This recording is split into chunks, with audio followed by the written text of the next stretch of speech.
السلام عليكم اخوتي. يا خوتي شوفوا هذه لا فيديو.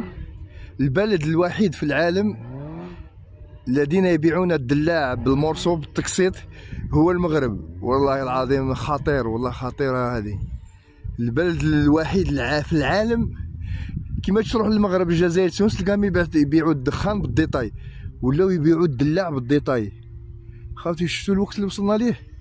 البلد الوحيد في العالم الذي يبيع الدلاع والبطيخ بالديتاي هو المغرب.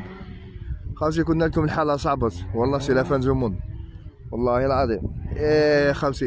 خاوتي شوف ندير لكم لا فيديو هذه، شوفوا لا فيديو هذه وبارطاجيوها، ديروها جام، ديروها ابوني يا خوتي باش هيدا يوصلكم جديد ويوصلكم كل شيء. خاوتي ندير لكم لا فيديو درك نديرها لكم تو سويت، وكما نقولوا صح بون جورني. ايا تو سويت.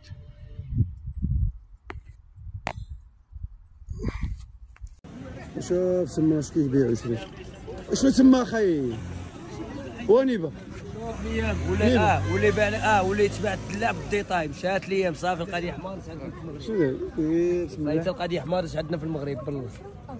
الدلاع ولا يتباع الديطاي بحال الكارو. يا ودي انا مغربي غادي نفسر انا حمادي زياده بشويه واجيه. ما تيصوركش الا المغرب اصاحبي ولا فيه الديطاي وياه شويه غيوليو يبيعونا حتى حنا ديطاي. ما شحال داير هذه؟ كانت دلاحه ب 10 دراهم ولا دابا بالطرف واقيلا ما نعرفش. ما عنديش مع هاد العظومه. تهلاو في راسكم. واش شي خاخش